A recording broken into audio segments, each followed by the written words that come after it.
an old Viking term that means narrow entry or narrow passage. And when we round the corner down here, you'll see the entrance into Hellgate Canyon is a very narrow entry.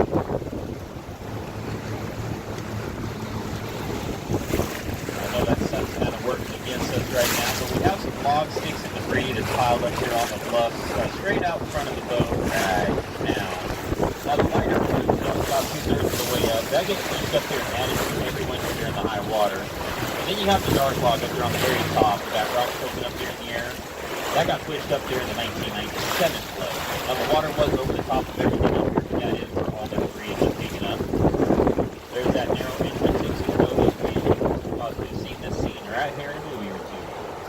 We'll talk about that once we get down in here in the canyon. Now this rock that sits to the right side of the entrance over here, the boat side of the rock. If you can tap how the water came down here, this rock to our right was completely underwater.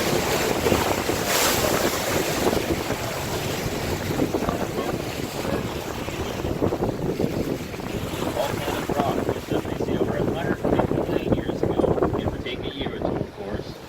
And it's called greenstone, and you're going to notice that this rock does have a bluish greenish tint to it.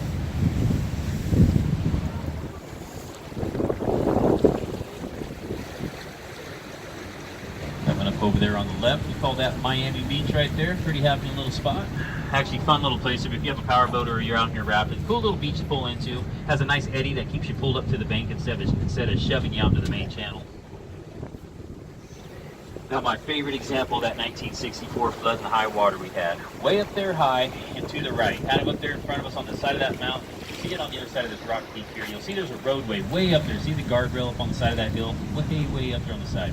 The 1964 flood, the water level was just a couple feet below that roadway up there. Isn't that amazing? See how all that flood water comes down and hits this narrow little canyon, so it has nowhere to go. It just piles up and gets deeper and deeper and deeper. In fact, most of that roadway did get washed out during that 1964 flood, so when they rebuilt the road, they built it above that 100-year floodplain. They did raise the road up.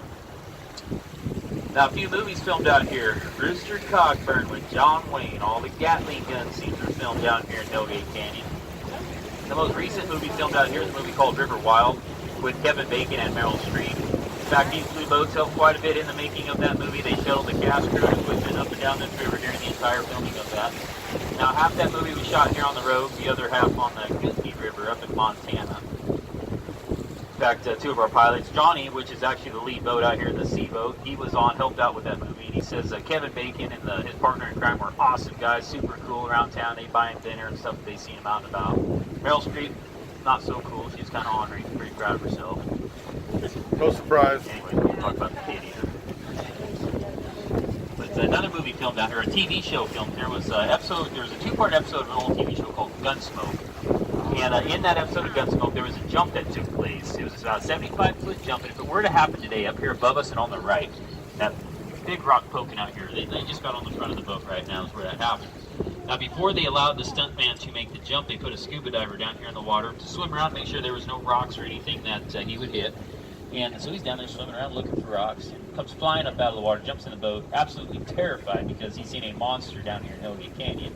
Well, apparently, while he was down there looking for rocks, he come face to face with about a 7-foot sturgeon. And if you've never seen a sturgeon before, they're a very large, prehistoric-looking type fish. In fact, they say they can get up to 12 foot long out in fresh water. Yep. And I know there's been a 7'6" and 7'8" sturgeon caught out of the Rope River here. One of our other pilots' parents caught some sturgeon out there. Another commonly asked question is how deep is the water down here in the canyon? And back in the 70s, they did a survey, and they found that it was right around average depth. Average depth. Come on now, just seeing if you're paying attention to me back here or not. A little over 80 feet deep. Oh, I wasn't picking on you. No, it was a little over 80 feet at the deepest point they could find. Now, we have brought our power boats down here, and the deepest we could find is about 40, 45 feet deep, so it's definitely filled in over the years.